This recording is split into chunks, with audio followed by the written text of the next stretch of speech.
할렐루야. 오늘도 믿음으로 가시는 우리 모두가 되기를 예수님의 이름으로 축복합니다. 이 시간 말씀을 받겠습니다. 이 복된 시간에 주시는 하나님의 말씀은 우리 계속해서 마태복음 14장 22절부터 36절까지의 말씀입니다. 마태복음 14장 22절부터 36절까지의 말씀, 하나님이신 예수님이라는 제목으로 오늘 말씀을 받겠습니다. 우리 22절부터 36절까지 함께 교독합니다. 예수께서 즉시 제자들을 재촉하사 자기가 무리를 보내는 동안에 배를 타고 앞서 건너편으로 가게 하시고, 무리를 보내신 후에 기도하러 따로 산에 올라가시니라. 저물매 저가 혼자 계시더니 배가 이미 육지에서 술이나 떠나서 바람이 거스름으로 물결로 말미암아 고난을 당하더라.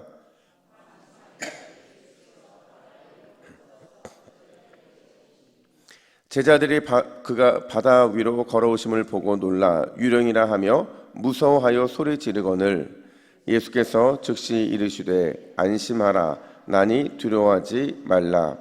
베드로가 대답하여 이르되 주여, 만일 주님이시거든 나를 명하사 물 위로 오라 하소서 하니, 오라 하시니 베드로가 배에서 내려 물 위로 걸어서 예수께로 가되 바람을 보고 무서워 빠져 가는지라 소리질러 이르되 주여, 나를 구원하소서 하니, 예수께서 즉시 손을 내밀어 그를 붙잡으시며 이르시되 믿음이 작은 자여 왜 의심하였느냐 하시고, 배에 함께 오르매 바람이 그치는지라. 배에 있는 사람들이 예수께 절하며 이르되 진실로 하나님의 아들이소이다 하더라. 그들이 건너가 게네사렛 땅에 이르니 그곳 사람들이 예수이신 줄을 알고 그 근방에 두루 통지하여 모든 병든 자를 예수께 데리고 와서 함께 있습니다. 다만 예수의 옷자락이라도 손을 대게 하시기를 간구하니 손을 대는 자는 다 나음을 얻으니라. 아멘. 여러분, 우리가 신앙생활을 하면서 절대로 잊으면 안 되는 두 가지 질문이 있어요. 그러니까 이 질문은 항상 우리한테 있어야 되는 것인데, 그게 뭐냐면, 하나는 예수님은 누구이신가? 라는 질문을 우리는 잊어버리면 안 됩니다. 그리고 다른 하나는 예수님이 어떤 일을 하셨는가? 라는 것도 우리는 잊어버리면 안 돼요. 이 두 가지 질문이 왜 우리에게 그렇게 중요하냐면요, 예수님을 누구로 알고 있고 또 예수님이 어떤 일을 했는가 하는 것을 우리가 제대로 알고 있어야만 우리가 온전한 믿음 위에 설 수 있기 때문에 그래요. 예수님이 누구이신가, 예수님이 어떤 일을 하셨는가가 우리의 믿음의 현 주소를 보여주는 하나의 기준이 된다라는 거죠. 자, 그 관점으로 오늘 본문을 보시면 오늘 22절은 매우 독특하게 시작을 합니다. 함께 22절을 같이 한번 읽어볼까요? 시작. 예수께서 즉시 제자들을 재촉하사 자기가 무리를 보내는 동안에 배를 타고 앞서 건너편으로 가게 하시고.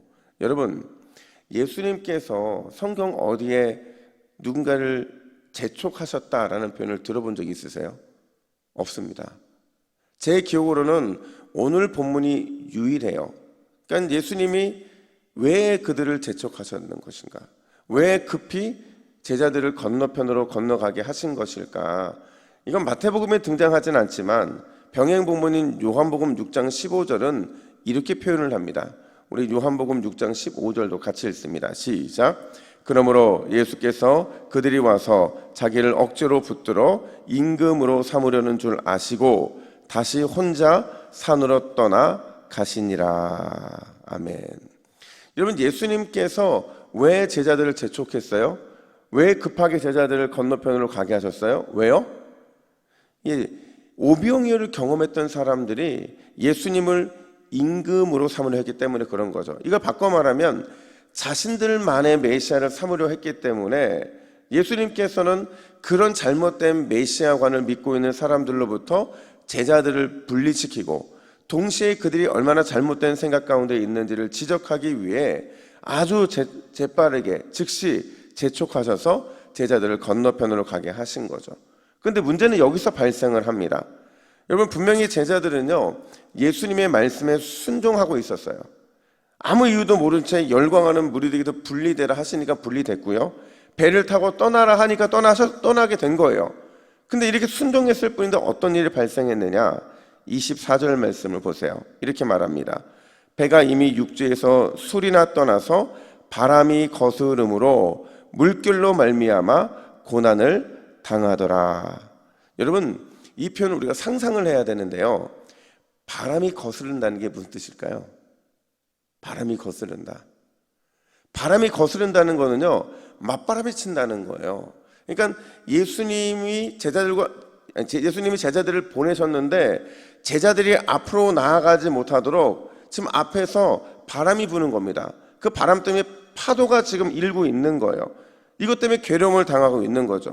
한마디로 말하면 도저히 앞으로 갈 수 없는 상태를 만나게 된 거예요. 여러분, 과연 오늘 이 본문이 우리에게 어떤 메시지를 주고 있느냐? 두 가지인데요. 첫 번째로, 여러분, 우리가 이게 분명히 하나님 우리에게 인도하신 길이에요. 주님이 주신 확실한 길이에요. 이 길을 순종함에도 불구하고 이 순종의 길에도 고난은 존재할 수 있다는 걸 오늘 본문은 보여주고 있는 거죠. 자, 여러분, 오늘 본문을 자세히 이해하려면요, 지도 하나를 봐야 되는데, 지도는 아니고 사실 그림이에요. 사진 찍은 건데, 여러분, 벳세다가 어디냐면 저 위에 보이세요? 이 벳세다에서 예수님께서 오병이어의 기적을 일으키신 거예요. 그리고 벳세다에서 지금 게네사렛 땅까지 이렇게 오려면 배를 타고 오는데, 한번 물어볼게요. 여러분, 이 거리가 긴 거리예요? 짧은 거리예요? 그렇게 길지 않죠. 그렇게 길지 않은 이 거리인데, 이 거리에서 지금 이 거리에서 맞바람이 몰아치니까 적어도 3시간, 많게는 4시간 동안 이 맞바람과 지금 뭔가 실랑이를 벌이고 있는 거죠. 자, 질문. 여러분, 길지 않은 거리예요. 지금 맞바람이 불고 있어요. 파도가 너무 심해서 앞으로 갈 수 없어요. 그러면 이 짧은 거리라면 어떻게 하는 게 옳아요?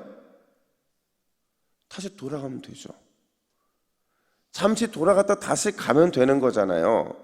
이게 합리적인 방법일 텐데 제자들은 돌아가지 않습니다. 미련해 보일 만큼 이 중에는 어부들도 있었을 텐데 3-4시간을 이 파도와 바람과 싸우고 맞선다라는 거죠. 그 이유는 간단해요. 예수님이 가라고 하셨기 때문에 그들은 순종했을 뿐이라는 거죠.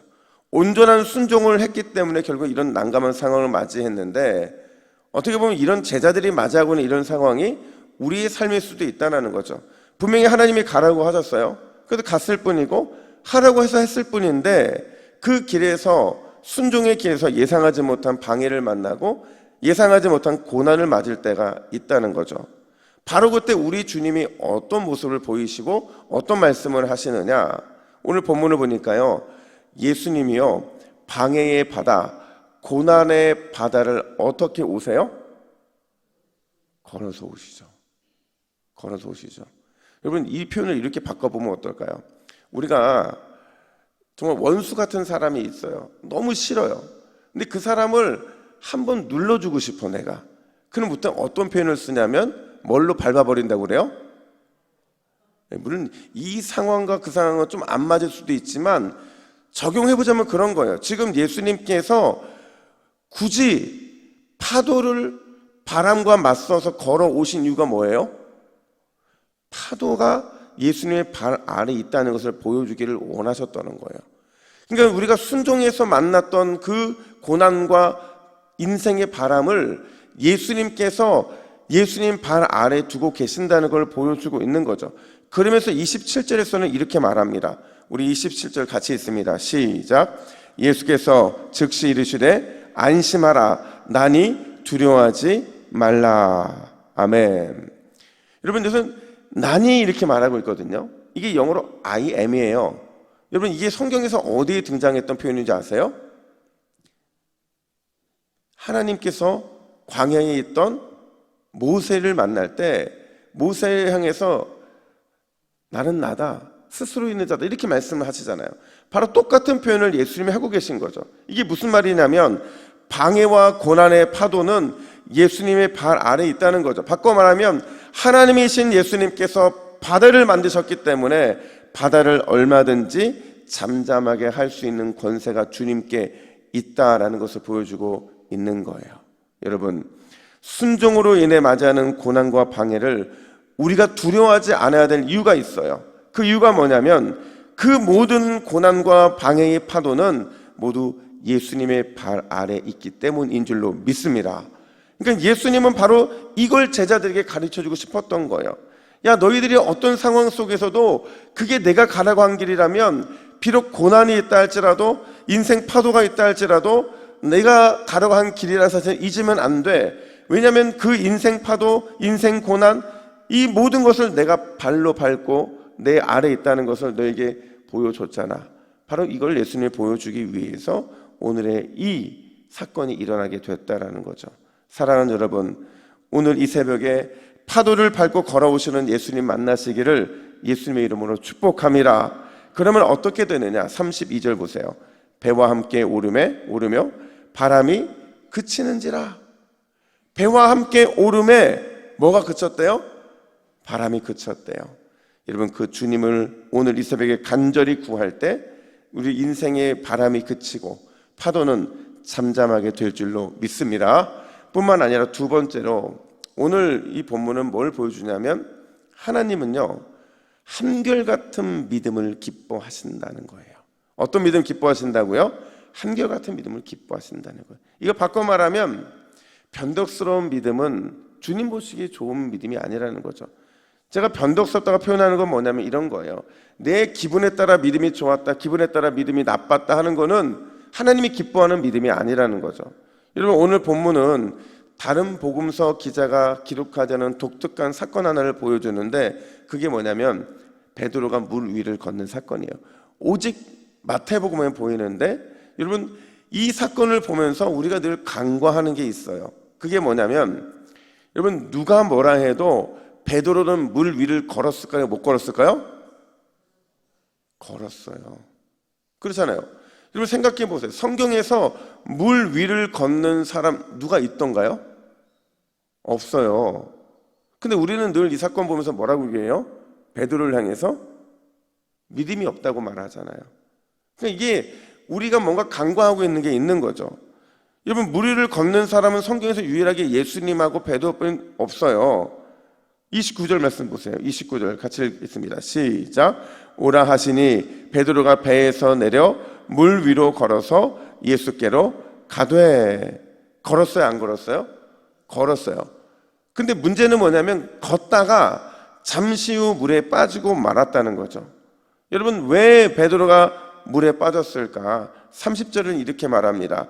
바람을 보고. 그래서 무서워해서 빠졌다 이렇게 표현을 해요. 바람을 봤기 때문이라는 거죠. 파도를 봤기 때문이라는 거죠. 여러분, 이거를 바꿔 말하면 이런 겁니다. 그럼 그가 왜 이전에는 물 위를 걸었고 왜 이후에는 물에 빠졌느냐? 바람을 볼 때는 물에 빠졌다는 얘기는 누구를 봤을 때는 물에 빠지지 않았다는 거예요? 예수님을 봤을 때는 물에 빠지지 않았다. 바로 그거라는 거죠. 예수님만 바라보고 있을 때는 분명히 믿음으로 물 위를 걸을 수 있었는데 바람과 파도를 보자 두려운 마음이 생겼고 그 두려움이 그 믿음을 무너뜨리고 말아서 빠지고 말았다는 거죠. 여러분, 하나님께서 우리에게 원하시는 믿음은, 기적을 일으킬 만한 믿음은 한결같은 믿음이라는 것을 오늘 본문은 보여주는 거예요. 잠깐 가졌다가 잃어버리는 믿음, 오늘 왔다가 내일 사라지는 안개 같은 믿음이 아니라 변함없이 한결같은 믿음을 하나님이 기뻐하신다는 거죠. 그럼 어떻게 우리가 한결같은 믿음을 가질 수 있느냐? 베드로에게 힌트가 있다는 거예요. 예수님만 바라보고 예수님을 나의 시선에서 놓치지 않으면 그때 비로소 우리한테 한결같은 믿음이 주어지게 된다라는 거죠. 여러분, 오늘 하루 어느 순간 어떤 때든지 반드시 예수님만 바라보시기를 간절히 축복합니다. 그러면 우리의 믿음이 지켜지는 거예요. 어느 순간 예수님을 놓쳐버리면 우리의 믿음은 무너지고 만다는 거죠. 그래서 우리는 한결같이 예수님 바라보고 바라봄이 결국에는 믿음이 된다는 사실을 기억해야 된다는 거예요. 우리 이렇게 기도했으면 좋겠어요. 우리 화면 보시고 기도의 제목을 같이 읽습니다. 시작. 주여, 파도를 발로 밟으시는 예수님이 계심을 믿고 두려움과 싸워 승리하게 하옵소서. 예수님만 바라보는 한결같은 믿음으로 기적을 일으키는 삶 살게 하옵소서. 아멘. 이런 삶을 사시는 우리 모두가 되기를 예수님의 이름으로 축복합니다. 아멘. 기도하겠습니다. 하나님 아버지, 오늘도 우리의 인생 파도 앞에서 주님께 순종함으로 달려나가기를 원합니다. 파도를 발붙인 예수님이 계심을 믿고 두려움과 싸워 승리하게 하여 주시고 늘 예수님만 바라보며 한결같은 믿음으로 승리하는 모든 주님의 새벽 기도자들 될 수 있도록 인도하여 주시옵소서. 감사드리며 예수님의 이름으로 기도하옵나이다. 아멘.